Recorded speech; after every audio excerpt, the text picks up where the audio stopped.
महाभारत अर्जुन की प्रतिज्ञा। महाभारत का भयंकर युद्ध चल रहा था। लड़ते लड़के अर्जुन रणक्षेत्र से दूर चले गए थे।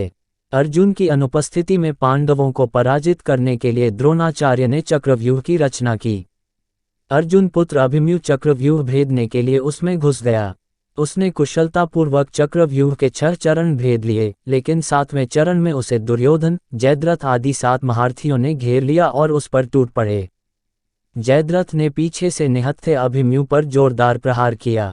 वह वार इतना तीव्र था कि अभिमन्यु उसे सहन नहीं कर सका और वीरगति को प्राप्त हो गया। अभिमन्यु की मृत्यु का समाचार सुनकर अर्जुन क्रोध से पागल हो उठा। उसने प्रतिज्ञा की कि यदि अगले दिन सूर्यास्त से पहले उसने जयद्रथ का वध नहीं किया तो वह आत्मदाह कर लेगा। जयद्रथ भयभीत होकर दुर्योधन के पास पहुंचा और अर्जुन की प्रतिज्ञा के बारे में बताया। दुर्योधन उसका भय दूर करते हुए बोला, चिंता मत करो मित्र, मैं और सारी कौरव सेना तुम्हारी रक्षा करेंगे। अर्जुन कल तुम तक नहीं पहुंच पाएगा, उसे आत्मदाह करना पड़ेगा। अगले दिन युद्ध शुरू हुआ। अर्जुन की आंखें जयद्रथ को ढूंढ रही थीं, किंतु वह कहीं नहीं मिला। दिन बीतने लगा। धीरे धीरे अर्जुन की निराशा बढ़ती गई। ये देख श्री कृष्ण बोले, पार्थ, समय बीत रहा है और कौरव सेना ने जयद्रथ को रक्षा कवच में घेर रखा है। अतः तुम शीघ्रता से कौरव सेना का संहार करते हुए अपने लक्ष्य की ओर बढ़ो। ये सुनकर अर्जुन का उत्साह बढ़ा और वह जोश से लड़ने लगे। लेकिन जयद्रथ तक पहुंचना मुश्किल था। संध्या होने वाली थी। तब श्री कृष्ण ने अपनी माया फैला दी। इसके फलस्वरूप सूर्य बादलों में छिप गया और संध्या का भ्रम उत्पन्न हो गया। संध्या हो गई है और अब अर्जुन को प्रतिज्ञावश आत्मदाह करना होगा, ये सोचकर जयद्रथ और दुर्योधन खुशी से उछल पड़े। अर्जुन को आत्मदाह करते देखने के लिए जयद्रथ कौरव सेना के आगे आकर अट्टहास करने लगा।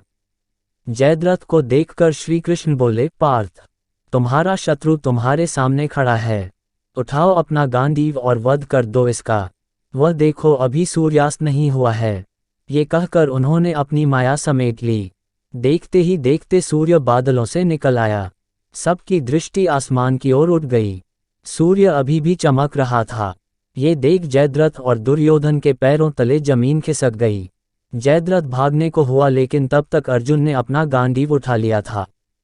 तभी श्री कृष्ण चेतावनी देते हुए बोले, हे अर्जुन, जयद्रथ के पिता ने इसे वरदान दिया था कि जो इसका मस्तक जमीन पर गिराएगा उसका मस्तक भी 100 टुकड़ों में विभक्त हो जाएगा। इसलिए यदि इसका सिर जमीन पर गिरा तो तुम्हारे सिर के भी 100 टुकड़े हो जाएंगे। हे पार्थ, उत्तर दिशा में यहाँ से 100 योजन की दूरी पर जयद्रथ का पिता तप कर रहा है। तुम इसका मस्तक ऐसे काटो कि वह इसके पिता की गोद में जाकर गिरे। अर्जुन ने श्री कृष्ण की चेतावनी ध्यान से सुनी और अपनी लक्ष्य की ओर ध्यान कर बाण छोड़ दिया। उस बाण ने जयद्रथ का सिर धड़ से अलग कर दिया और उसे लेकर सीधा जयद्रथ के पिता की गोद में जाकर गिरा। जयद्रथ का पिता चौंक कर उठा तो उसकी गोद में से सिर जमीन पर गिर गया। सिर के जमीन पर गिरते ही उनके सिर के भी 100 टुकड़े हो गए। इस प्रकार अर्जुन की प्रतिज्ञा पूरी हुई।